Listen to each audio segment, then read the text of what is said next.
How did Shein, a little-known Chinese fashion brand, explode into a $66 billion empire that dominates American closets? It's Shein. Shine. I say Shein. It's Shein. It's the latest brand to take the fast fashion world by storm. How did an app known for $6 tops, microtrends, and influencer hauls quietly take over the global fashion market? What dark secrets lie beneath the sheen of Shein's success? Today, we're breaking down the rise, the strategy, and the growing controversy behind the biggest name in fast fashion. Let's get into it. Shein wasn't always a global phenomenon. The company started back in 2008, originally named She-Inside, selling wedding dresses online. It rebranded to Shein in 2015 and quietly grew. But it wasn't until the late 2010s that the company really began its hypergrowth phase. While H&M and Zara still relied on physical stores and seasonal drops, Shein played an entirely different game, a digital game. By 2024, Shein controlled nearly 40% of the US fast fashion market and raked in over $8 billion in sales. That's more than Zara and H&M combined, in a country where Shein doesn't even have a single physical store. So how did they pull this off? The answer? Data, speed, and an algorithm-driven manufacturing model that feels like science fiction. Here's how it works. Unlike traditional fashion houses that plan collections months in advance, Shein watches consumer behavior in real time. Every scroll, every like, every abandoned cart.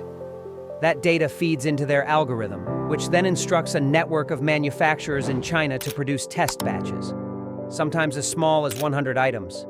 If the item sells well, Shein ramps up production. If it doesn't, it's quietly killed off. This just-in-time production model gives Shein unmatched agility.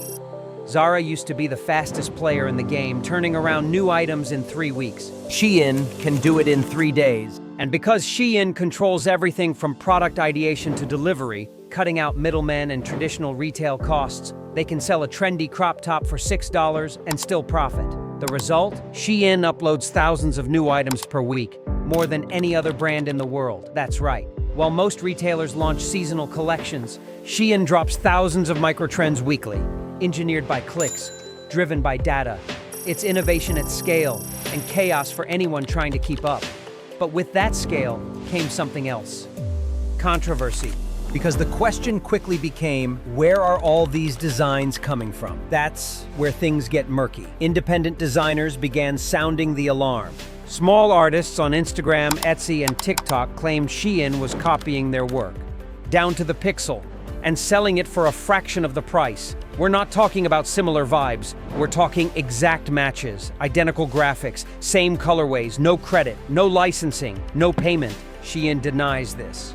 They say any similarity is purely coincidental, but the sheer volume of accusations paints a different picture.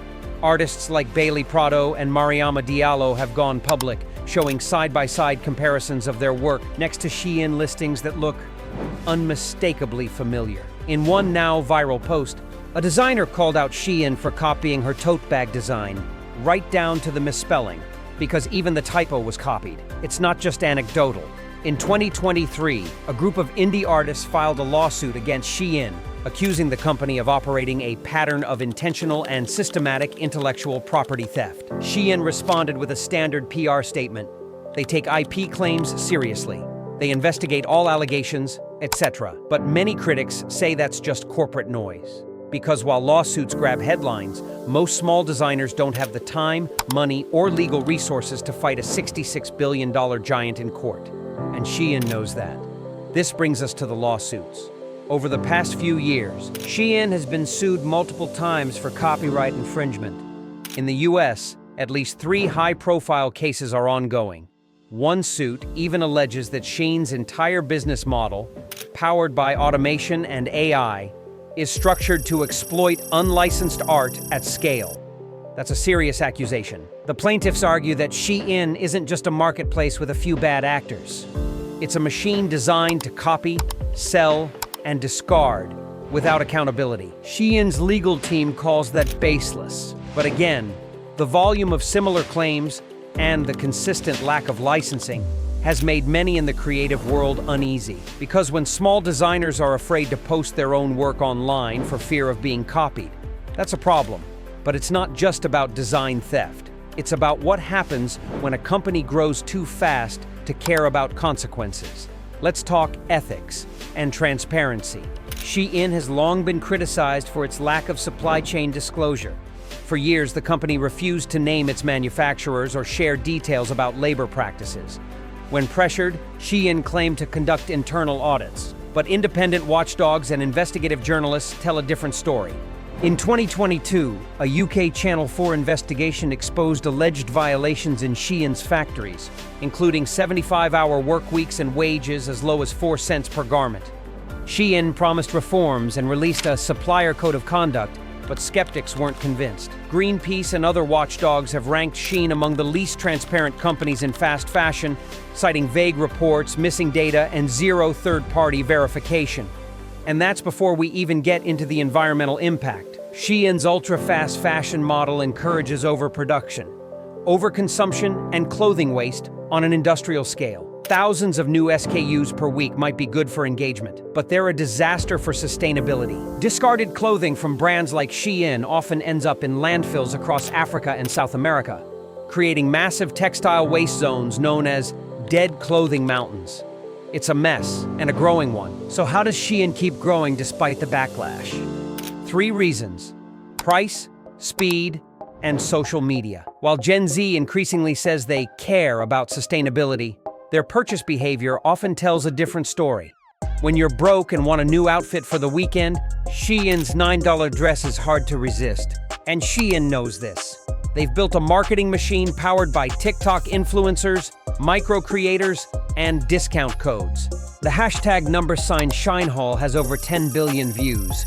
That's not by accident. Shein sends free clothes to creators with as few as 1,000 followers, building an army of ambassadors who spread the brand with zero overhead. They turn teens into walking advertisements, literally modeling the product.